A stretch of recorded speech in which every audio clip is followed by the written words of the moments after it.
Sa tuwing uuwi tayo ng probinsya, sobrang nare-relax tayo. Puro halaman, tahimik ang paligid, tsaka sariwa ang hangin. Pag napasarap ka, parang ayaw mo nang umuwi ng Manila.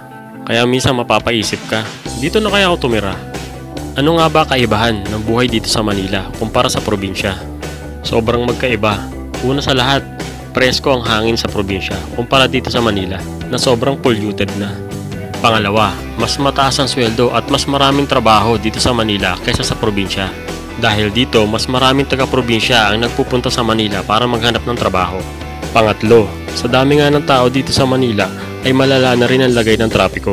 Kaya nagdudulot ng stress ang araw-araw na biyahe dito. Pang-apat, mas maraming kawatan sa Manila.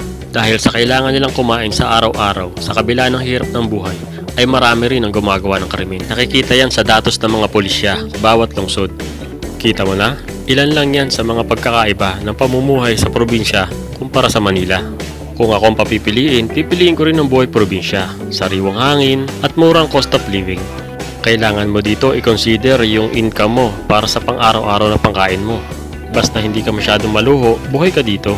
Kaya kung katulad kita na nangangarap na mabuhay sa probinsya, ibig sabihin lang nun, tumatanda ka na.